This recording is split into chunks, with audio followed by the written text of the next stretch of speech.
nous aime et se laisse aussi aimer par nous. Frères et sœurs en Jésus-Christ, très bonne semaine sainte. L'amour est une réalité qui exige la réciprocité. Dieu nous aime et aime que nous lui manifestons notre gratitude en l'aimant et en le servant en retour.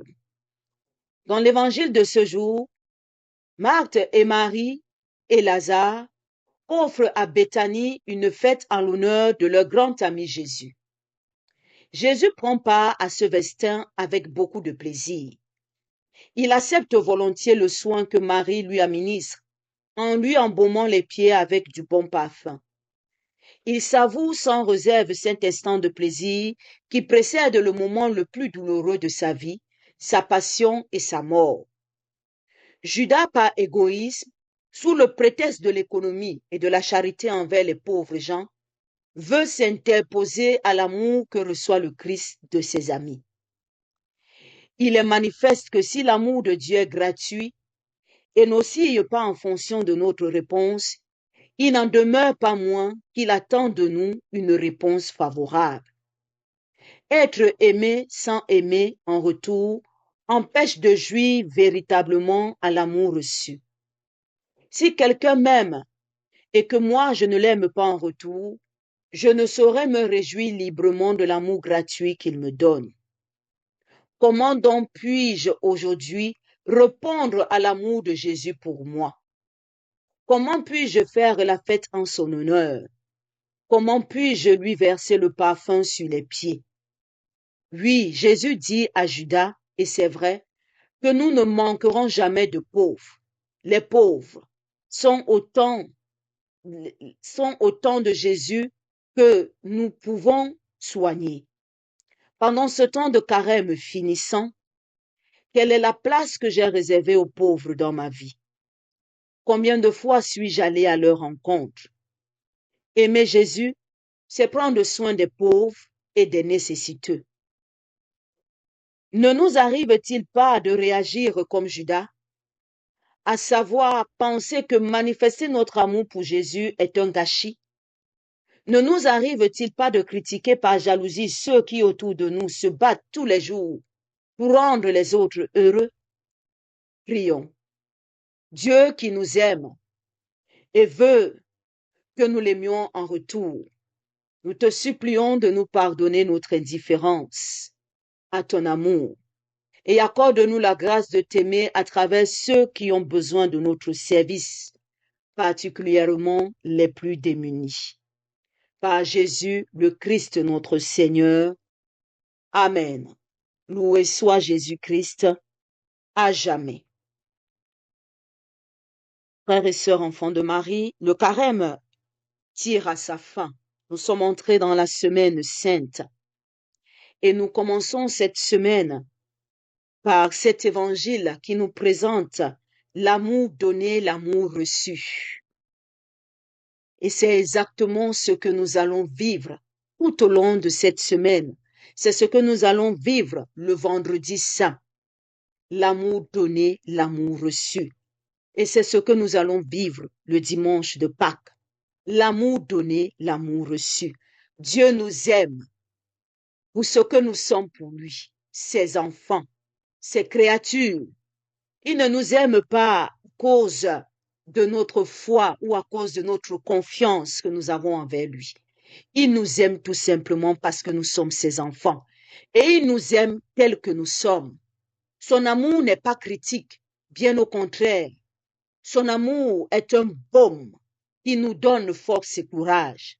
C'est un baume qui efface nos péchés. C'est un baume qui restaure notre dignité d'enfant de Dieu. Son amour est là, tout simplement. Il est pur et simple. Il est là comme un parfum d'agréable odeur dans notre vie, pour que nous nous sentons toujours bien, pour que nous nous sentons toujours aimés. À notre tour, il nous invite de témoigner, de refléter cet amour et de l'aimer aussi à notre tour. Comment aimer Dieu? Tel est notre point d'interrogation pour vivre cette semaine sainte. Ce n'est pas dans des cases à cocher. Oh, je vais prier tous les jours. Oh, je vais faire le chemin de croix vendredi saint. Oh, je vais garder le silence samedi saint. Oui, ça c'est beau, ça nous accompagne. Mais Dieu veut cet amour-là, comme ce parfum d'agréable odeur. Un parfum, bien que versé sur les pieds de Jésus, mais que tout le monde en bénéficie. L'acte de Marie s'est peut-être adressé à Jésus parce qu'elle verse uniquement le parfum sur les pieds de Jésus.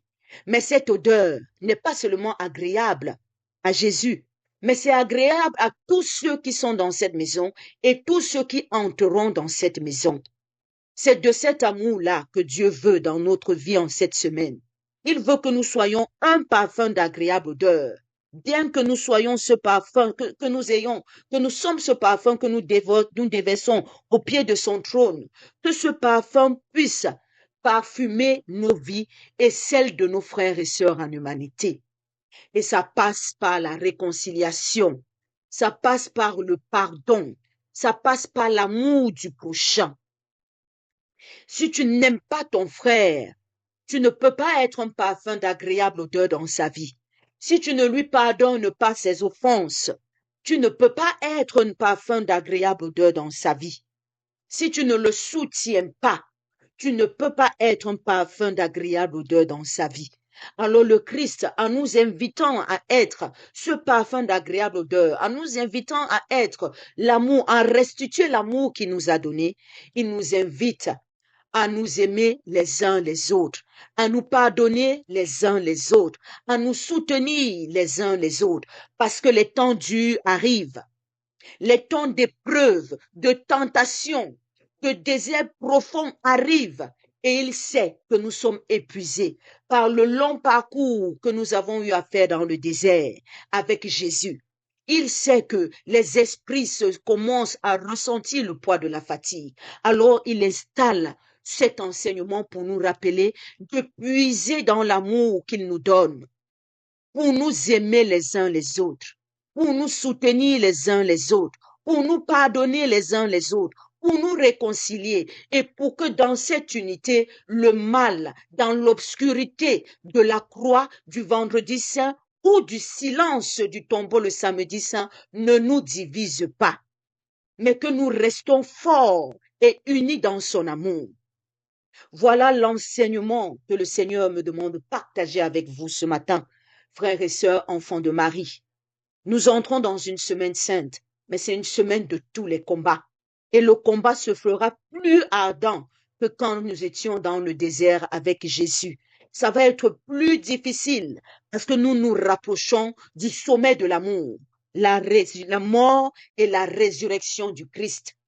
C'est un temps où nous devons faire silence, un temps où nous devons aimer de toute notre force, puiser dans l'amour de Dieu, l'amour qu'il nous a donné en Jésus son Fils.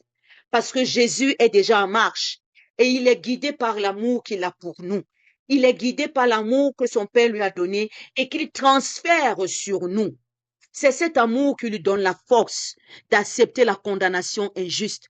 C'est cet amour qui lui donne la force d'accepter la flagellation injuste. C'est cet amour qui nous lui donne la force de supporter la moquerie du couronnement d'épines. C'est cet amour qui lui donne la force de supporter le chemin de calvaire. C'est cet amour qui lui donne la force de dépouillement qu'on lui a fait au sommet du Golgotha. C'est cet amour qui lui donne la force dans son agonie sur la croix. C'est cet amour qui lui donne cette force. Alors puisons dans l'amour que Dieu nous donne pour le transférer à nos frères et sœurs, pour que nous restions unis tout au long de cette semaine et soyons ce parfum d'agréable odeur qui parfume la vie de tous les hommes dans tous les différents milieux de vie où nous allons nous rendre.